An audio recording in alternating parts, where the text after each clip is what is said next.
रणविजय शाम को ही तय कर चुका था कि उसे डैनी को भरोसे में लेना होगा, क्योंकि यहाँ इस इतने बड़े किले में उसके अलावा सिर्फ डैनी ही था।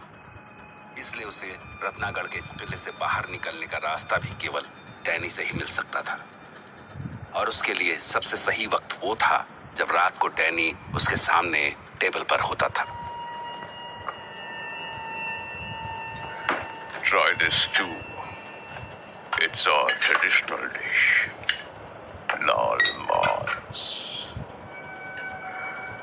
Lal Mas. The color of blood.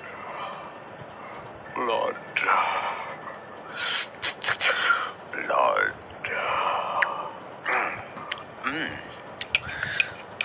बहुत अच्छा है। It's really nice. Yes, because no history is written without blood. हमने भी अपना इतिहास खून से लिखा है। बेशुमार खून बहाया है हमने, अपना और अपने दुश्मनों का। जी? मैं समझा नहीं। रास्ते में आते हुए आपने घाटी में एक बहती हुई नदी देखी होगी।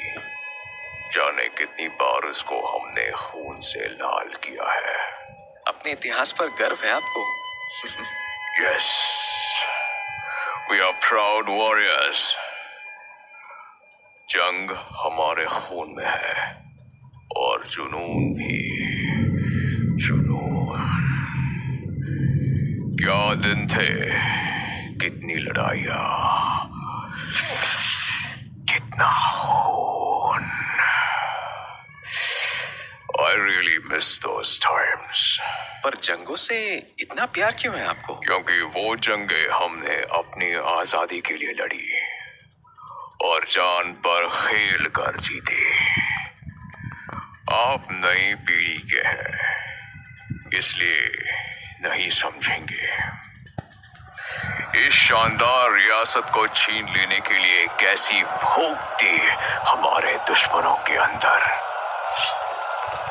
पर जैसे ही हमें हमले की खबर लगती, हम नंगी तलवारें लिए जंग में कूद पड़ते। आपने कभी भेड़ियों को किसी भैंसे का शिकार करते देखा है? भैंसा मदद के लिए चीखता हुआ भागता रहता है और भेड़िए उसे पीछे से नोचते रहते हैं। जिंदा शिकार को काट डालते हैं, वो चीखता रहता है और भेड़िए उसे फाड़ खाते हैं। उसका कलेजा, अंते, खून, कुछ भी नहीं बचता। हम भी ऐसे ही टूट पड़ते थे हमारे दुश्मनों पर। इन्हीं पंजों से उनकी छाती फाड़कर कलेजा बाहर खींच लेते थे। उसके खून में नहाते थे हम। But why? इतना खून खराबा क्यों? To scare our enemies, ताकि वो जान जाए कि हम पर हमला करके उनकी रूहें भी बचताएंगी। You know, वो क्या कहते थे हमें? क्या कहते थे हमें? बड़मानुस। खूनी भेड़िए।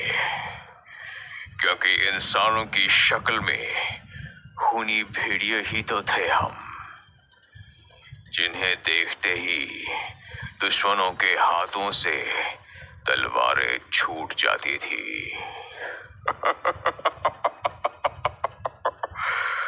खून जम जाता था उनका, पर हम तब भी नहीं रहम करते उन पर।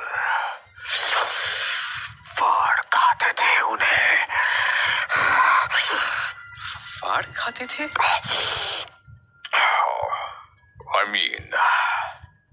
I mean, we used to kill them. बस जरा सी बेरहमी के साथ। रणविजय खौफ से लगभग कांपता सा हुआ डैनी की बातें सुनता रहा।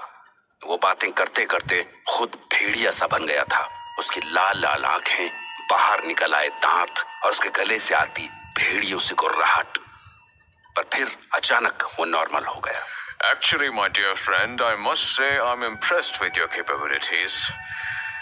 जिस तरह से आपने मुझे प्रॉपर्टी के बारे में बताया, एक एक डिटेल और कानूनी सलाह भी दी, वो काबिले तारीफ है। मैं बहुत इज्जत करने लगा हूं आपकी।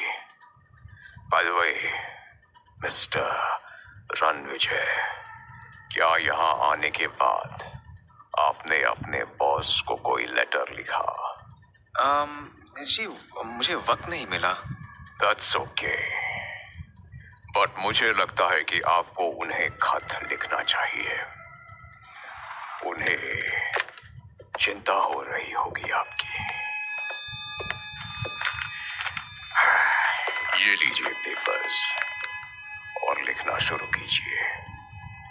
लिखिए कि यहाँ मेरा काम अच्छा चल रहा है, मैं यहाँ बहुत खुश हूँ और मैं सोच रहा हूँ कि यहाँ 1 महीने और रुक जाऊं। What? 1 महीने? क्यों? Am I not a good host? But I mean, आप सचमुच चाहते हैं कि मैं यहाँ 1 महीने और रुकूं? बुराई क्या है? शानदार जगह है ये। और मैंने कुछ किया भी नहीं अभी तक। जी? मतलब? I mean, मैंने आपकी खातिरदारी में कोई कमी नहीं की। जी हाँ, पर मैं यहाँ बैठा हूँ, आप लेटर लिखिए।